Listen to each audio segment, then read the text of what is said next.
Rumia and Sistine are sisters and students of the Imperial Magic Academy, the only place where magic is taught in the entire world, apparently. Both of the girls are honor students and excel in magic. Rumia especially has the ability to cast really powerful healing magic. Today, the sisters are heading to their classes, discussing the arrival of a new substitute teacher in place of their previous sensei, Huey. Just as they are walking slowly to their school, some lunatic comes acing their way, almost hitting them. Sistine blasts him off with some wind magic, and again when he starts acting weird. The two girls then walk away, hoping to never have to deal with the guy again.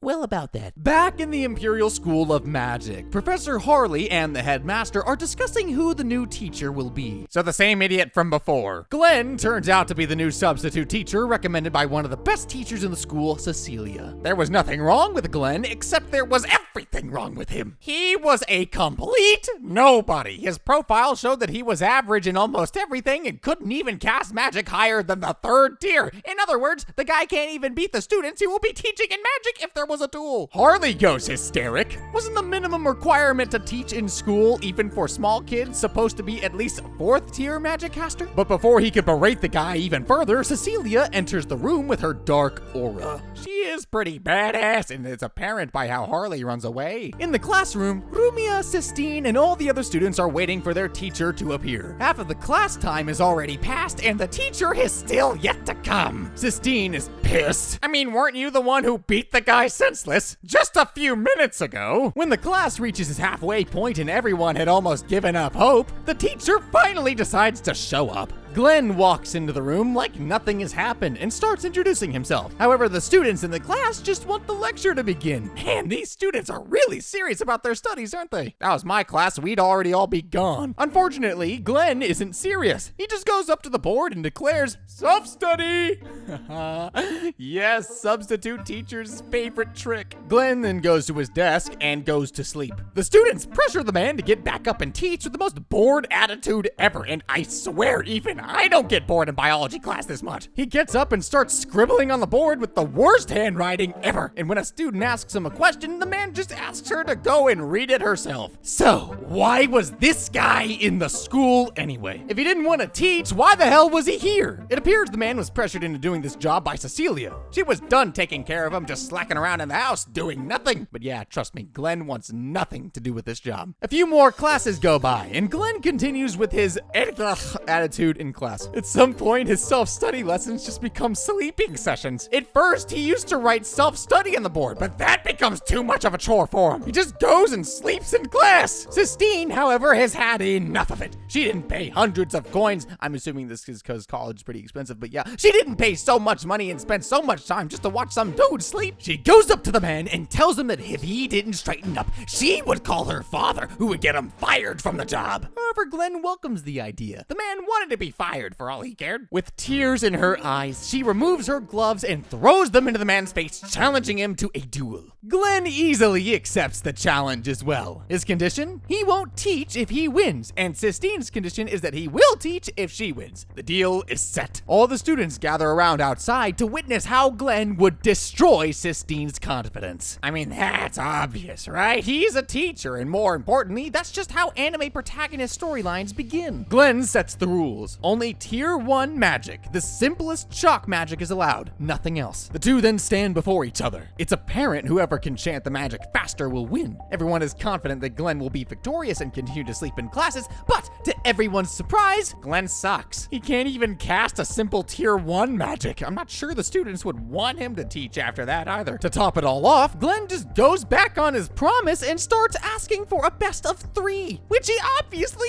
loses again. As expected, the new class arrives, but Glenn still continues with his attitude. However, he does make one change. Instead of the whole self-study session, he nails a frackin' book into the classroom's board. When a student comes to ask him about some of her issues, he just asks her to read the book and find it out for herself. At this point, Sistine's anger has boiled and calmed down already, so she doesn't even want to talk to the man anymore. She just takes the student aside to help her and passes a few comments like how Glenn sucks and he'll never know the true power of magic. Glenn snaps, and he suddenly goes on a really long monologue on how magic is only good for one thing, and that's murder. He starts berating them for not choosing to be a doctor like their Asian parents would have wanted them to be. Instead, they were all the way here in a school teaching them to be murderers. He goes on to say so much more that the poor girl starts crying. He just violated her entire career plan with just one monologue. She slaps her teacher and runs out of class. Later that day, Glenn wonders if he went a bit too far with that one, but then is instantly just like, nah, I'm good. He turns around and notices Rumia in the magic lab practicing some magic sigils. He decides to go have a look and even gives the girl a few pointers on how she could do it better. So he does know some magic after all, doesn't he? He also appears to have known Rumia from somewhere. The two converse and Rumia tells him, just like he said, she wanted to make sure that her magic amounted to something more than just murder. Glenn loves the answer, and he decides that he was kind of a jerk in the last class. So the very next day, before all of his students, he apologizes to Sistine and starts teaching properly like he should have done from the very beginning. And oh boy, does he teach well! It's almost like he was hiding his potential. Not only does the man know how to use magic, he can also manipulate it like the students have never seen before. Soon enough, his self-study classes turn into such enjoyable sessions that students who don't even belong to his class start coming and attending.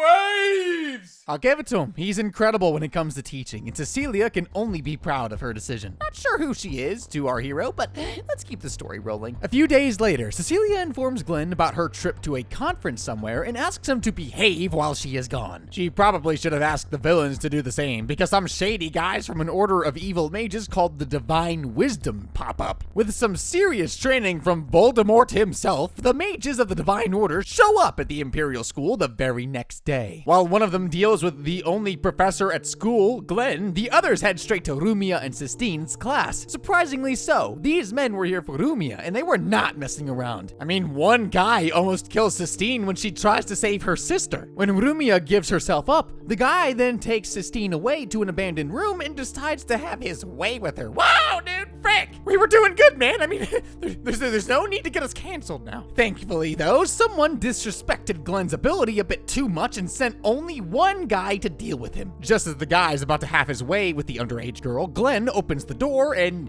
well, he just leaves him to it. Don't worry, he's back. The villain, however, isn't scared by someone who they know is just a lame magic caster. The man starts chanting a devilish spell and throws it at Glenn, but then it doesn't work. How, you ask? I'm glad you asked. It's cards! Yeah.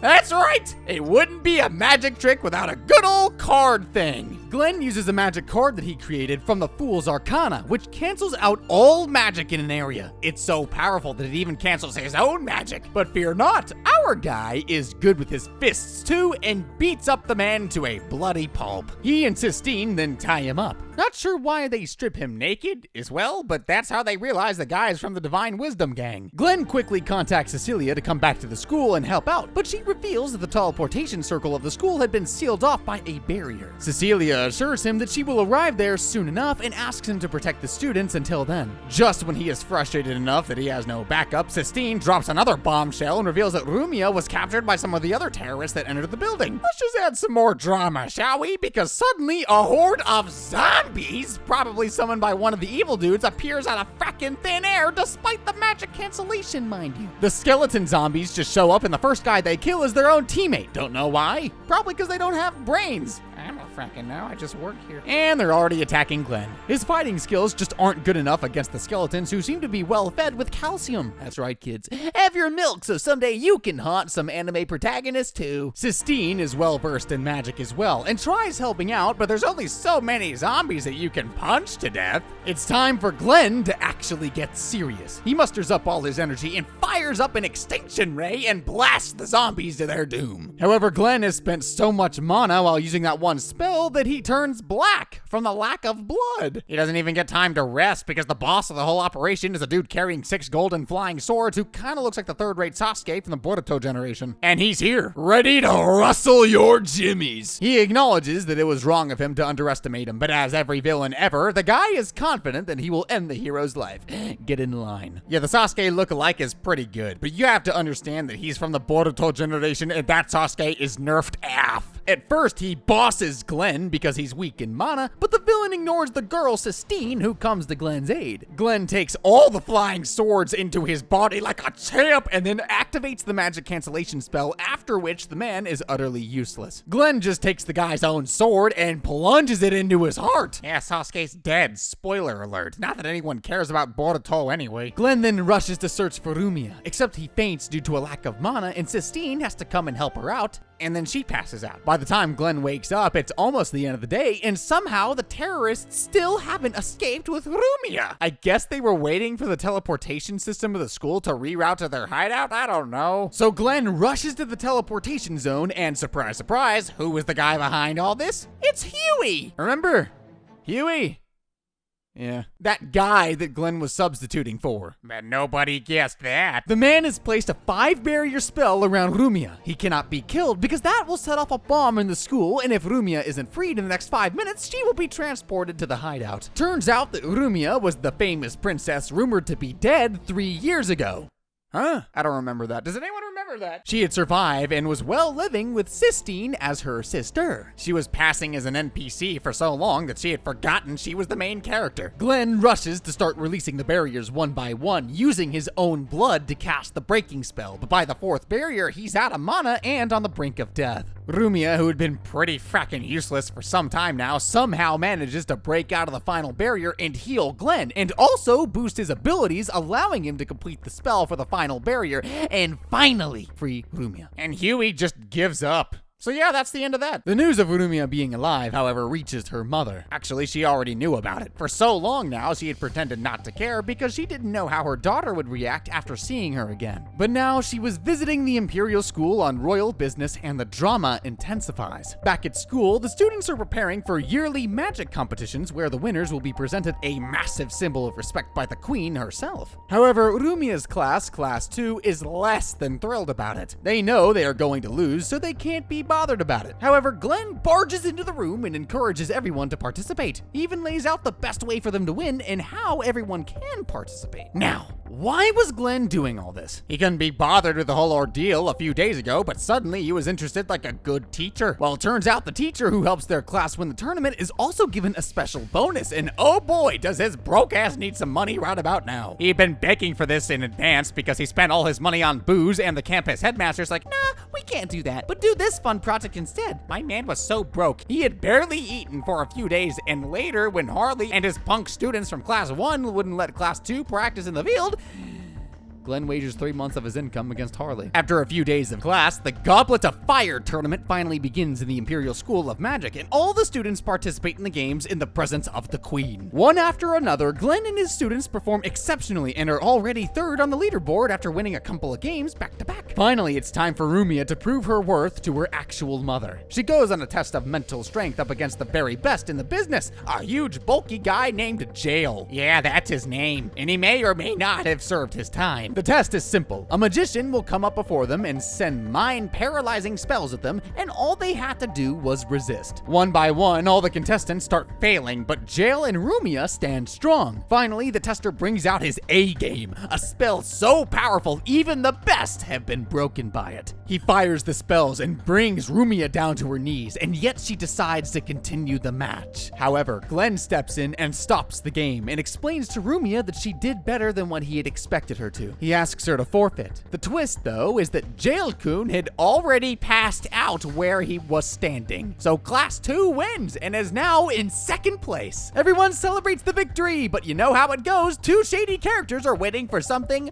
or someone. Meet Albert and Real. 2 mage killers of the royal forces have arrived at the magic contest. Real wants to have a swing at her old friend Glenn. Glenn, the famous mage killer who left the academy suddenly and was now working as a lowly teacher. Real wants to erase him from existence, but she's so cute, no one can take her threats seriously. Either way, Albert reminds her of the actual reason why they were here. There was some shady business happening among the royal army, and something was off. The queen needed protection, but where's the queen? The queen takes a moment to head outside and confront her daughter, who is with Glenn, handing him some food. The poor guy was about to pass out after not having eaten in a few days now, and on top of that, Sistine had just blasted him off for trying to steal food from her by pretending to be Rumia using magic. While the teacher and student are chatting, the queen shows up wearing a blue sapphire necklace. She tries to reconnect with her daughter and apologizes for her actions, but Rumia is not ready to accept what her mother had done just yet. She refuses to accept herself as a princess and runs away from the place. Well, that was awkward.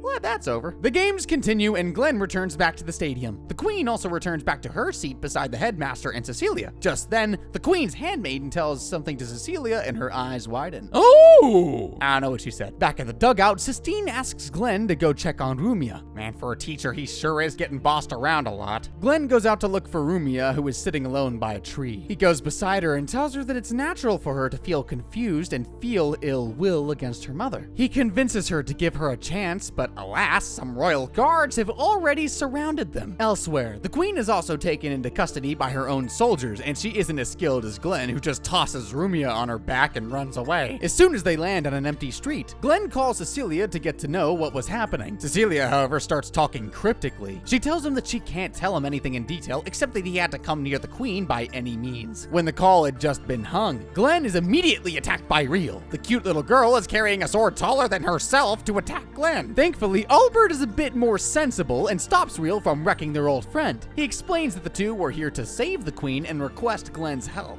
What a way to show it. The contest continues, however. Glenn doesn't appear to help his class out. Instead of Glenn, Riel and Albert appear to support the class. At first, the students are reluctant at being trained by strangers, but Riel manages to convince Sistine that they are trustworthy. How? Magic!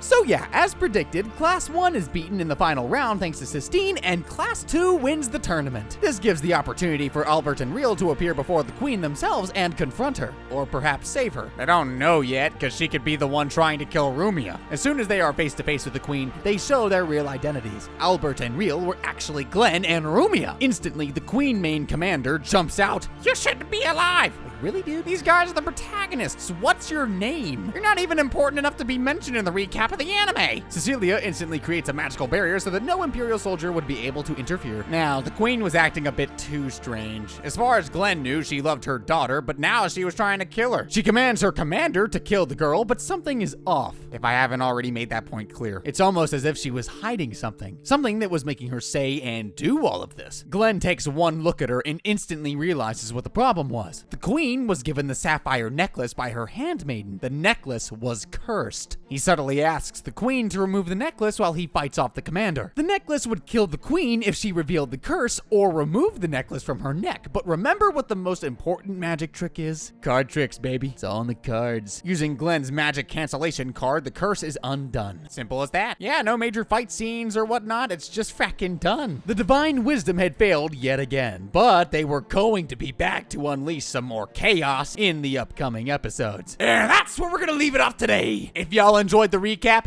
you already know what to do because you do it with every other YouTuber that you love and like. Like button, subscribe button. That would be greatly appreciated. Also, leave a comment how you enjoyed the recap, how you enjoy the show, and what your favorite flavor of ice cream is. I can't eat it. I'm lactose intolerant. I need to know. If y'all want to see more from me, check out the channel. I got 3 other channels, 3 of them anime, 1 of them really weird movies. It's really cool. So, with that, thank you so much for watching, and I'll see you on the next one. Peace!